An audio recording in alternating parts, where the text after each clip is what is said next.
Welcome back in to the David L. Gray Show, off code and unscripted. If you don't know our guest, Al Smith, he's a husband, a father, a man of trade, a business owner. In the metropolitan area of Southern Ontario, he's known as Al, the gas man. So he's been very successful there in his trade, but he also has served the church for 15 years as a Catholic evangelist, radio host, writer, internet broadcaster, retreat director.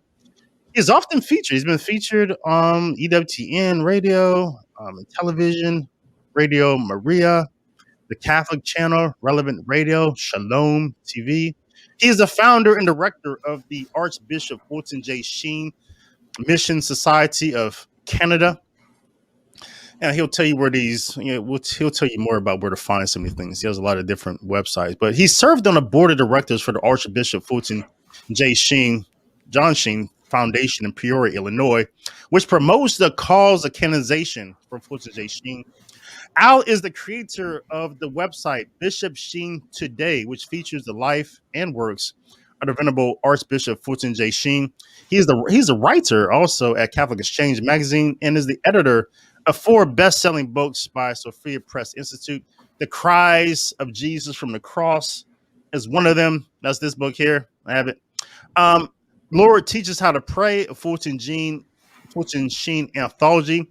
Archbishop's Book of Sacraments, Fulton Sheen anthology. That's from 2021. And The Greatest Commandment, which I think so far is my favorite, a Fulton J. Sheen anthology on love. This is very recent from this year. So Al has created and republished over 20 Archbishop Sheen books, which are available on Amazon. But that's all I know about that. Other than the fact that now he's on the David L. Gray Show. Welcome in, Al. Hey, David, it's great to be here. And wow, I'm going to add that to my resume now. Yeah. I appreciate you adding that. But yes. So yes, it's a pleasure to have you here. When I first found out about you, I was ashamed because I think one thing you exposed me more to. So heretofore, what I knew about Archbishop Fulton J. Sheen, the Venerable now, was just watching some YouTube videos of him, right, on of the show he had on network TV.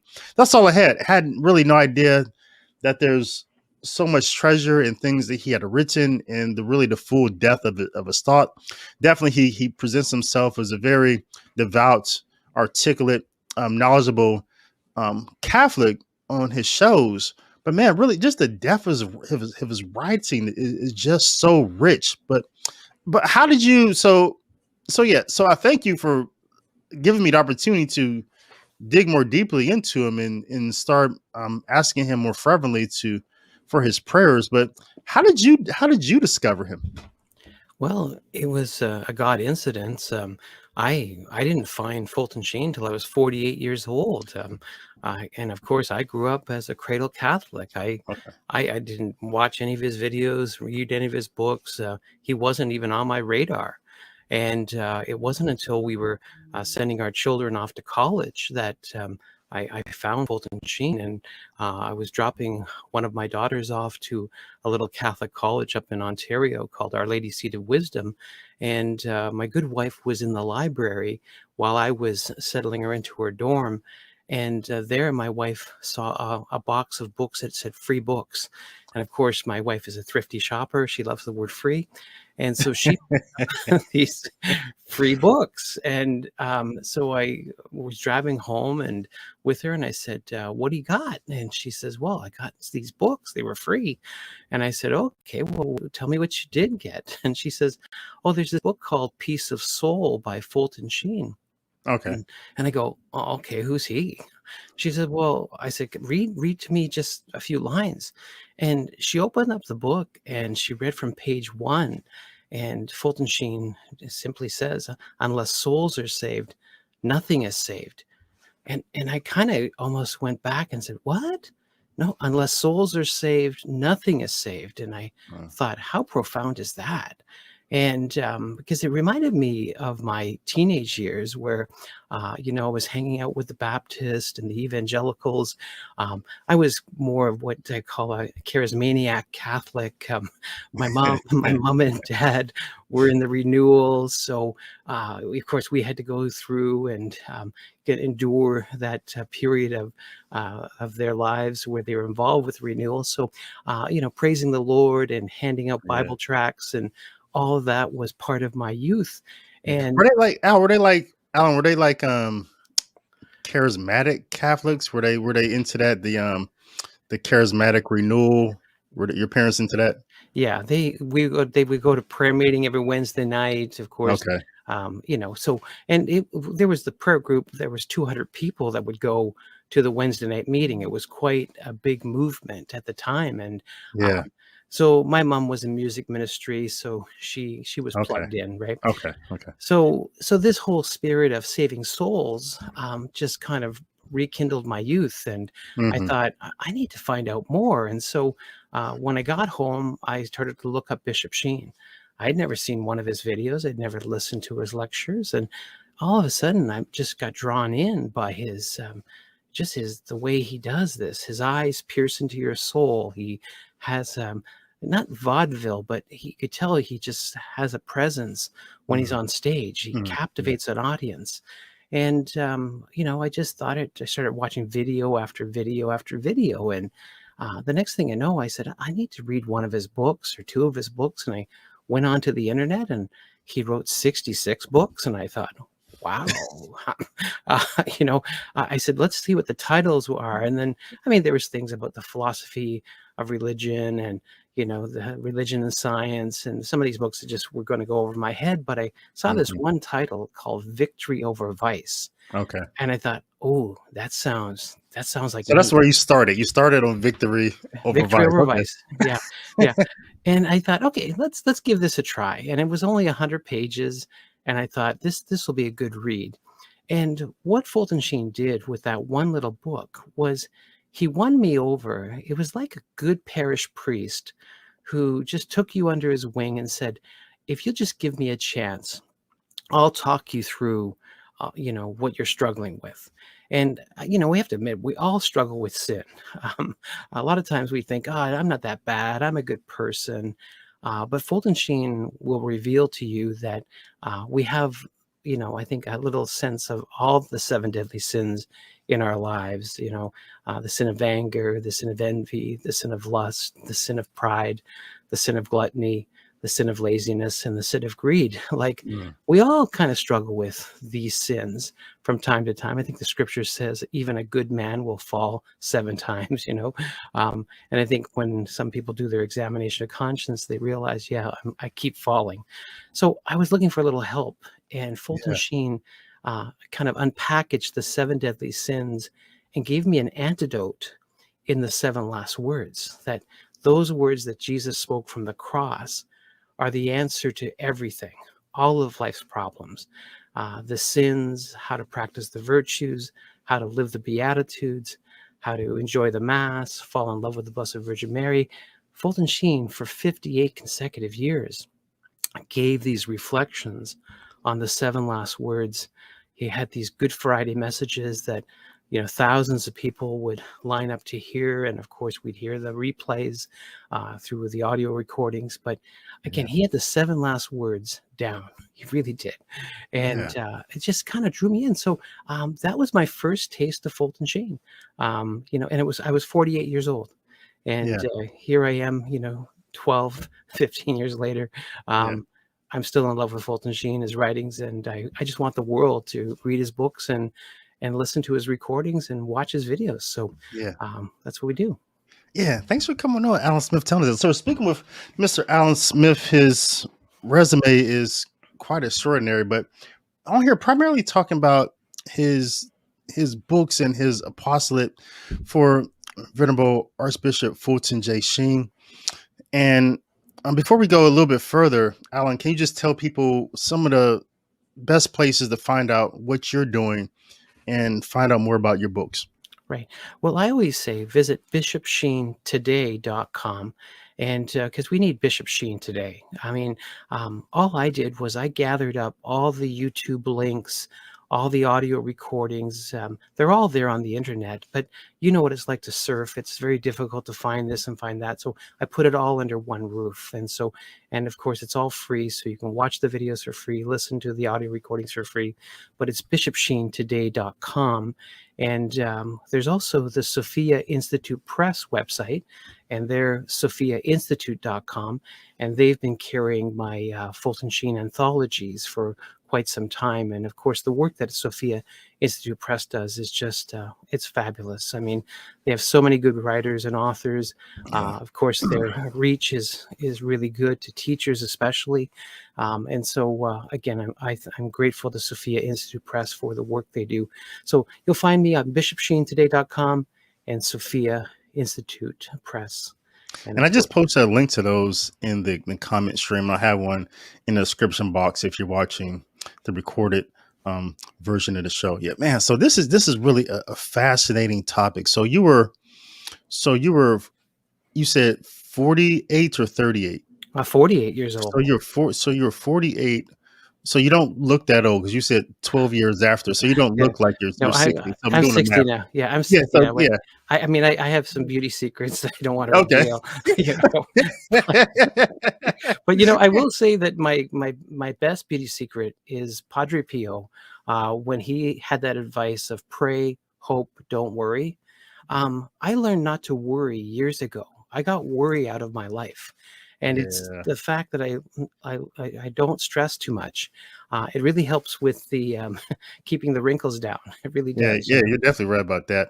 But who were you, I guess, 12 years ago? I mean, the Fulton, the Fulton J. Sheen, did he? I know you talked about this a little bit, but talk more precisely. I want the hearers to know, because I really believe that encountering the saints, like I was saying earlier, sometimes it's hard to know you can be something unless you see something first, right? So I have a whole wall of saints over here and back there. You can see of them, and when I look at the saints and some of the blesseds and the servants of God's, it helps me say, oh, I can, right? Because they're living examples that that we can choose God at every turn, right?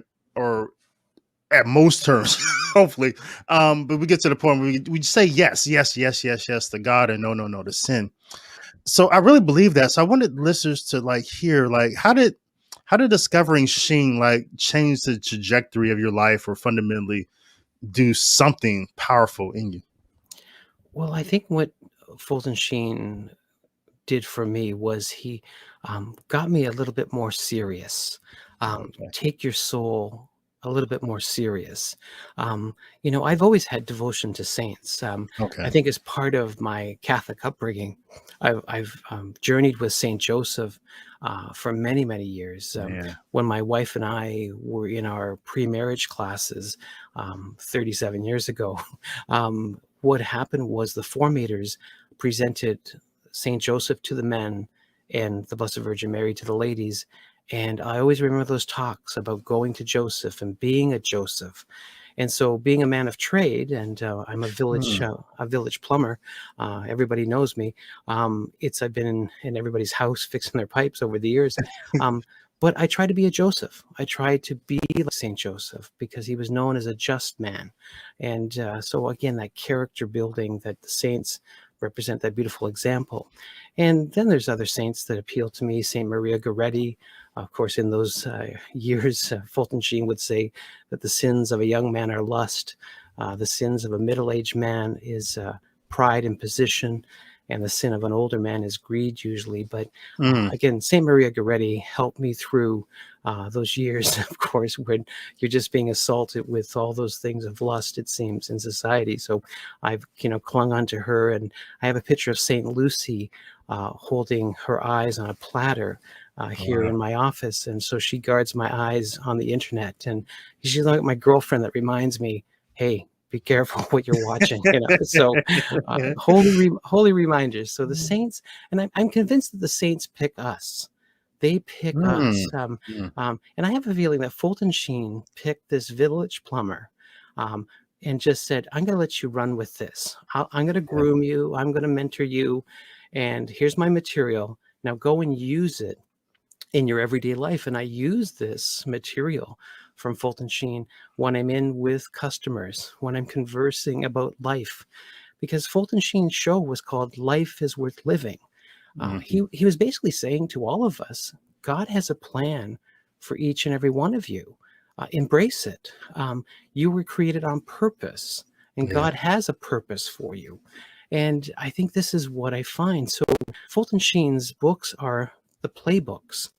It's like you're given the play, and then the coach puts you in, and Yeah. you get to deliver it. And so, Yeah. and this is why he was so successful in bringing so many souls to Christ. In fact, hundreds of thousands of souls, if Yeah. not millions. So, again, that's why I'm so enthusiastic about everyone, reading Sheen, watching Sheen, and listening to Sheen. Yeah. Yeah. Awesome. And we have one of those people here also. This is Pink Nickel Viz. Says Bishop Sheen converted me as an unbaptized child, 6 through 16, to seek to join the church as a young mother.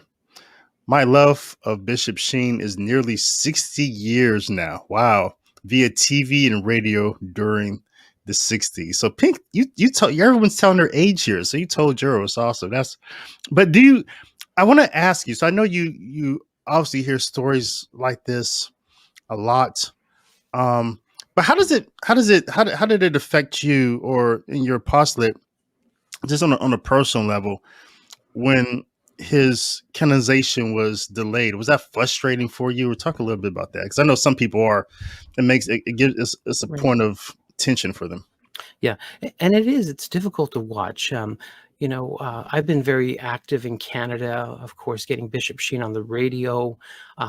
One of my, moments of brilliance that came in my life was I had this holy inspiration to give Bishop Sheen books to every seminarian in Canada, because I really felt that if Fulton Sheen spent the last 10 years of his life giving priestly retreats and pouring his life into the priesthood and seminary, um, I should do the same thing. How do we develop more Fulton Sheens?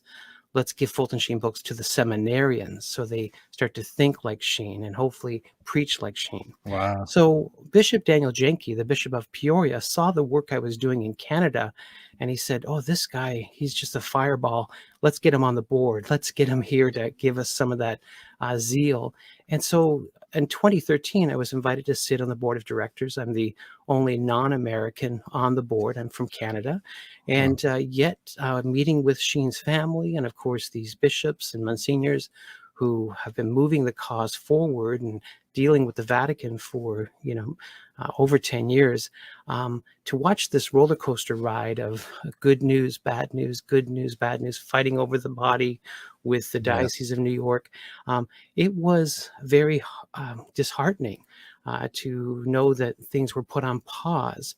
And yet, Father Andrew Apostoli, God rest his soul, he would say to us when the cause was being postponed, he says, if God can bring a little boy that was dead for 61 minutes back to life, Hmm. um, this cause can, go to sleep for a little while and come back to life. And so I always think of those words of Father Andrew Apostoli, and, he's making reference to the little boy that was brought back to life after being dead for 61 minutes. And again, that's actually an accredited miracle. And what I say to people when we talk about the dates, being postponed, because the beatification mass date was set and the party was, ready to happen. And of course, the Vatican pulled the plug. Remember that it was just a postponement. They didn't cancel the cause. They didn't, throw everything into the waste paper basket. They just said, we just need a bit more time to look at certain things. And of course, this is what's going on. So we say to people, the date is coming, but the Vatican's not picking up the phone. It's just, we keep saying it's been 2 more years. Yeah. Have you found it anything? And we know that Fulton Sheen is clean in the sense that there's no hidden. There's no skeletons in the closet. There's nothing. I mean, you look at the testimonies that your listeners and those who are watching give. We all have a Sheen story.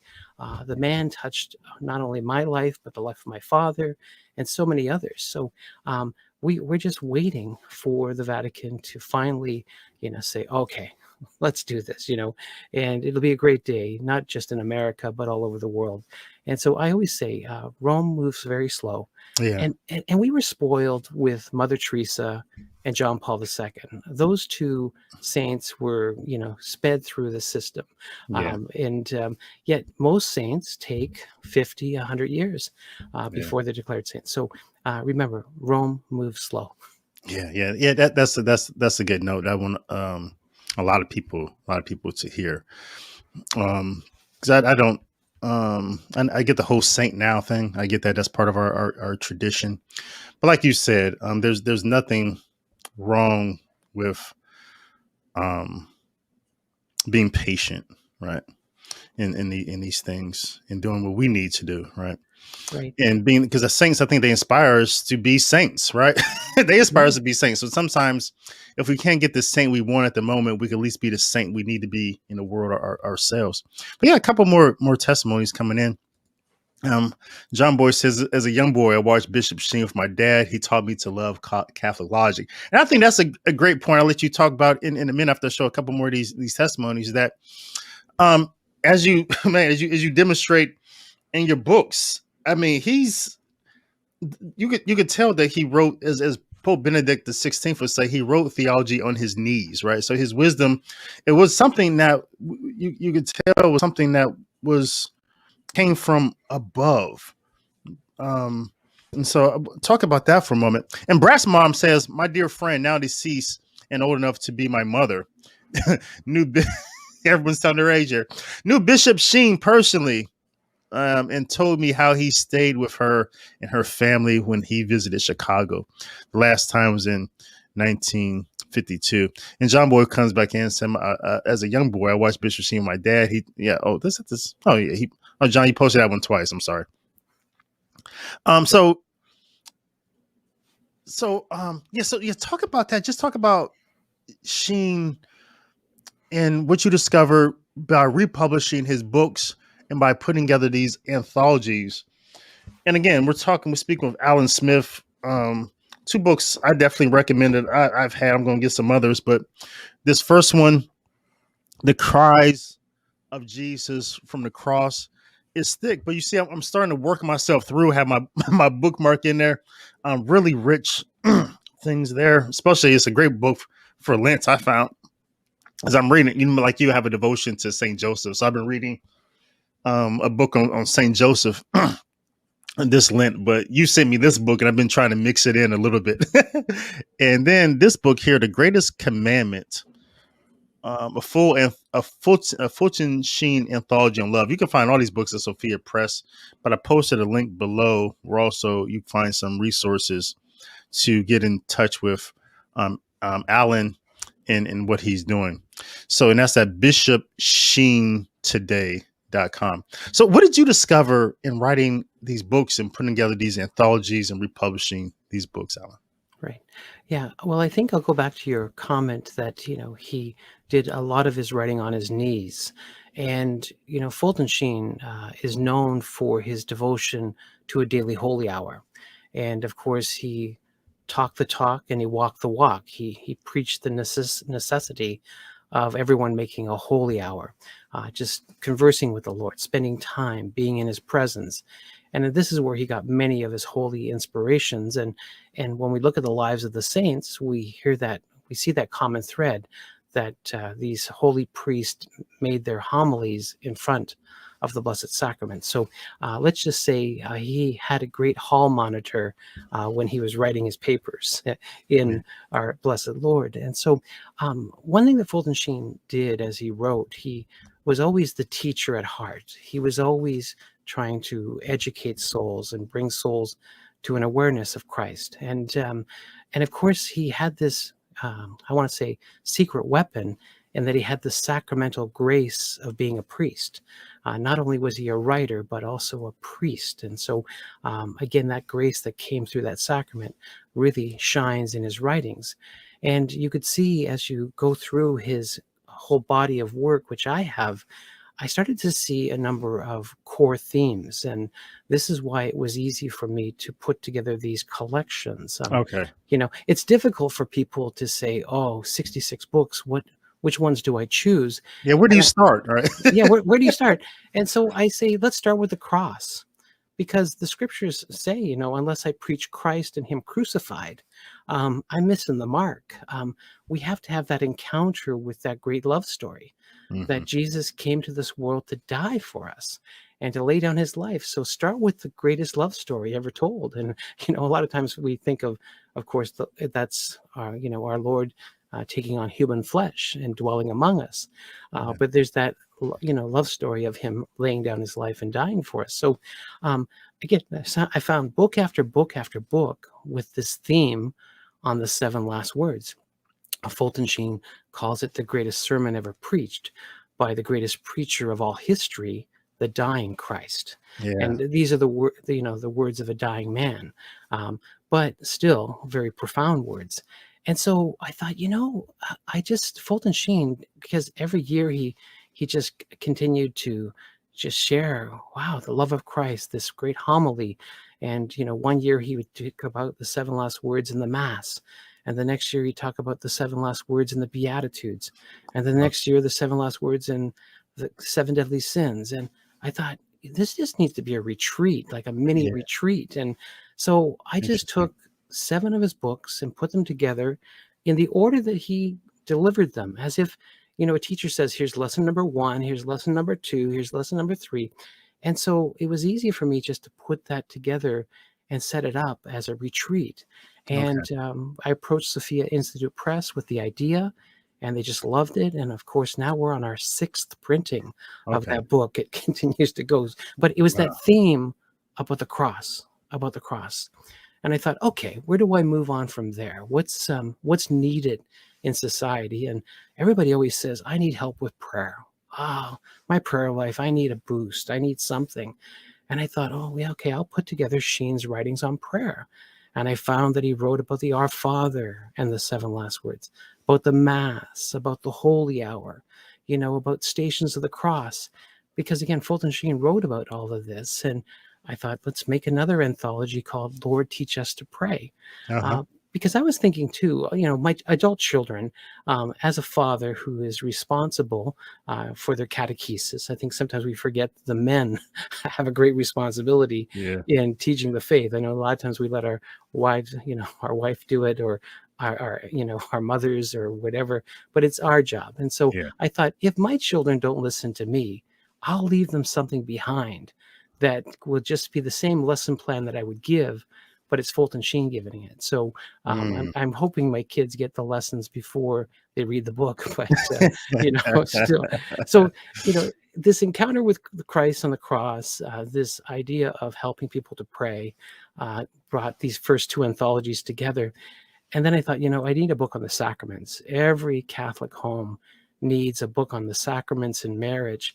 And I put together Sheen's 1951 book, 3 to Get Married, with his 1962 book, These Are the Sacraments, and put it into an anthology, because I thought, you know what, a couple falls in love, they get married, hopefully they have their marriage, sacramentalized, they have the Yeah. blessing of the church, and then they have children, and then they have to then baptize those children and confirm those children. So you need a manual of how to, and so That's a good Fulton point. Sheen does that. So that was the third brainchild, not brainchild, Yeah. but that was the third, inspiration. And then I thought, you know what, God's love, we need to write, because Fulton Sheen said so brilliantly, at the end of every program, God love you, Right. and of course he called us friends. He began his talks with friends. And so I thought, okay, where can I find his books on love? And sure enough, there was the 1944 book called Love One Another. And he penned that towards the end of the war, because people were looking for some wisdom, saying, can you help us, Fulton Sheen, not fall into World War III? Like, can you give us a playbook of how we can get along? And so he did. And then in 1955, he wrote the book God Love You, which is a collection of his sayings. It's the best of Sheen. And so I just took those two books and put them together. So that's book number 4. There's a 5th one coming out this summer on war and peace, and because Fulton Sheen wrote about communism and war, and then of course he wrote about a peace plan. So you'll get that in the summer. That's called War and Peace, an anthology. But I just saw these themes: the power of the cross, the power of prayer, the power of the sacrament, and the power of God's love, and that's where we're at today. And so I was able to go into his library and say, I'll pick one of these and one of these. It's like I'm baking a cake, but it's a good cake. And so there we go. That's funny. Yeah, that's a wonderful tree that's developing many branches that you have there. And God bless you for the work that you're doing there and promoting the cause and proving that the one thing that doesn't die is love, right? That's the one thing that extends beyond the grave. So Archbishop Fulton J. Sheen, he's still loving us. Beyond on the other side, and so that's a wonderful testimony of that, the work you're doing to do that. And thank God we continue to ask him for our prayers and to pray for you and the work that you're doing. And he did speak about, we're speaking with Alan Smith here. He's written many books and put together many anthologies about Fulton J. Sheen. You can find all his books at Sophia Institute Press. You can go there, or if you like buying your books at Amazon, that's fine. Someone posted in the comments earlier, don't go to Amazon, you go to Sophia Press. That's fine. If you we got to support our Catholic institutions. But Fulton J, Sheen he wasn't silent on politics and things like that. And in that sense, I always thought he was a saint of our times and every time, especially in this climate. And but did you? I know you said earlier that we ought to be patient. He's clean. People want to investigate other things, but did you find anything nefarious about the whole thing involved? And the reason why I asked that, because in our church today, that we do have some challenges with some people in the hierarchy. And even some of the lower clergy being heterodox. And I just thought he was Archbishop Fulton J. Sheen as a saint today, to have him as an example of what a bishop is, of what a priest is. I just thought that would say so much and just help future priests. So in that regard, I thought, well, maybe there's something nefarious here with Satan trying to prevent this example of what a father is in the household of God. Did your mind go that way in thinking maybe there's something nefarious going on? Yeah. I'll have to answer in the affirmative in the sense that when you watch the whole process, so I came on board in 2013 and I started to meet the characters, and I say characters to be kind. I watched how bishops interact with each other. I saw the tensions between them, because there's the ones that are perceived to be a little bit more orthodox than some others, and so and which ones are getting the airplay, which ones are getting the promotion. So you start to see again the tension there in the church. And then watching firsthand the wrestling over Fulton Sheen's body, and of course 2 dioceses, having an argument. And I understand Cardinal Dolan's position in New York. You have something very valuable there in Fulton Sheen's remains, to bring people into the church for a visit. But also, too, there's that tension that's always been there in New York, because, of course, Fulton Sheen had a few issues with Cardinal Spellman, and, of course, had to go to Rome to have some of those issues, have a decision made. And every time the Vatican always sided with Fulton Sheen. So there's those famous lines of Cardinal Spellman saying, I'll get you, Fulton Sheen. I don't care how. It may take me 10, 15 years, but I'll get you. And so I think there's that tension there, even amongst the hierarchy. But even today, I think sometimes what you said, David, that, he's the model bishop that you would just love to have put in front of the world. But you got to ask, do the bishops really want to have to, do they want to set the bar that high? Because you think about that, if you have to aspire to be a bishop like him, they probably would say, no, that bar's too high. So let's keep the bar low and keep this thing off the radar. So I don't know. I mean, this is what I find, but again, I think someone will write a book about it. Maybe not me, but someone else. But you got to kind of wonder, like, definitely the forces of evil. I mean, every time I read Fulton Sheen's books, they speak against the culture. I mean, he just does this beautiful. He rebukes it. He rebuts it. Yeah. He'll tell people the truth. This book that I'll release in the summer on war and peace. He doesn't mince words. He says, this is how many people Lenin killed, Stalin killed, Mussolini killed, Hitler killed. Like, he tells them, he says, if you want communism, this is what you're going to get, So I don't know. I think sometimes I think there's something going on, but yet you can't, you don't know exactly who's behind this, except I have to say Satan's behind it, because he doesn't want the treasure of Sheen's writings even coming out even at a greater frequency, I think. I mean, Fulton Sheen is one of the most quotable, I like to say, Yeah. venerables in the history of the world. I mean, Yeah. every time I go on the internet, there's a Fulton Sheen quote.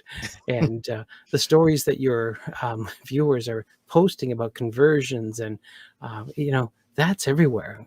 I get this all the time when I speak in conferences. People come up and tell me these beautiful stories. So he's touching lives, and I'm sure the devil wants to suppress that, And so there's a little bit of nefariousness about it. But again, it's I don't want to get into a rage here, Yeah. Yeah. But I'm patient. Just be patient. And Saint Monica was patient, and the saints all had patience. But Yeah. and again, Fulton Sheen, this is what he did. He never aired dirty laundry. In his autobiography, he didn't write a whole chapter on Cardinal Spellman and his fights. He let it go. He says, that's in the past. It's over. Let's move forward. Let's keep our eyes on Christ. And that's the way he was. He was very diplomatic. He never got into these, he never made things public, really, when it came to tensions in the clergy, tensions within the hierarchy. So again, Jesus, he kept pointing to Jesus, and of course the Blessed Virgin Mary. So again, that's why I believe he's going to be a saint one day. Amen. Amen. That's a great way to end. And thanks, Alan Smith, for coming on. I know I had you on a little bit longer than I promised you, but man, this is some really good stuff. And you, the audience, I really hope that you got something out of it. I'm sure you did. You listened to everything that Alan Smith said, and make sure you get out there. Check out his books on. If you do go to Amazon, I know they have some free previews there. You can even look inside the book a little bit before you buy them, but you definitely recommend it. And we'll have definitely try to get Alan Smith back on soon, especially when that new book come out. Let's make a date for that to talk Okay. about that. Okay. Okay. And before we head out, just tell them one more time, Alan, where they can find you. Right. It's bishopsheentoday.com, because we need Bishop Sheen today. So again, easy to remember, Bishop Sheen today. And of course, Sophia Institute Press is sophiainstitute.com. And so again, thank you in advance for visiting us and supporting us in our apostolic work.